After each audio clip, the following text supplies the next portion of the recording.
नमस्कार, मी निशा म्हणजे कोकणी बालमाणूस. सर्वसामान्यांना परवडेल अशा किंमतीत ही वेळ उपलब्ध झाली आहे. वापरण्याची पद्धत मी मागच्या व्हिडिओ दाखवली होती, परंतु अनेकांच्या मनात अनेक प्रश्न होते, त्यासाठी मी आज पुन्हा एकदा तुम्हाला डेमो दाखवते.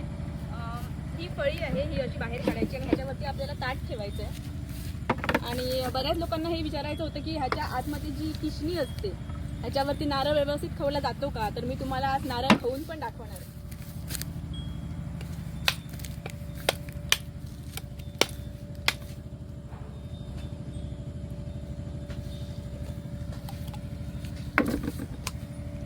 मालवणी माणसाचा जेवण असा ना, आता खोबऱ्याशिवाय अपूर्ण असा, तर असा आड्यावर बसून तुम्ही आता खोबरा किसू शकता.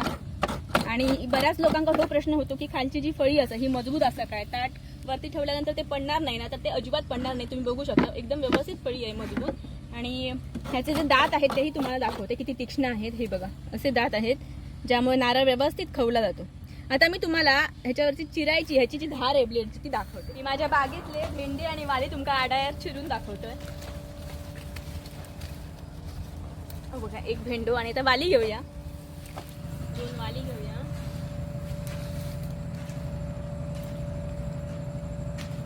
मी करांदो पण लावलं यंदा.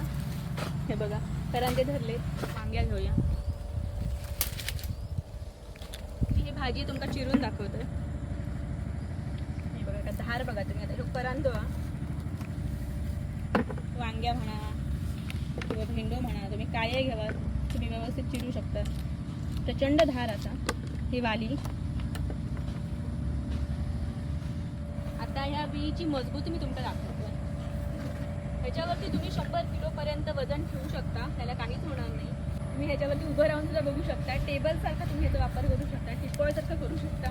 एकदम मजबूत अशी ही विळी आम्ही बनवलेली आहे. माणूस जगाच्या पाठीत खळे गेलो तर ते काय आडाळ लागतलोच. आणि तुमका जर आडाळ हळू असतात तर 8104 87 49 68 ह्या नंबरवरती व्हॉट्सअप करा किंवा फोन करा आणि तुमची वेळ बुक करा. धन्यवाद.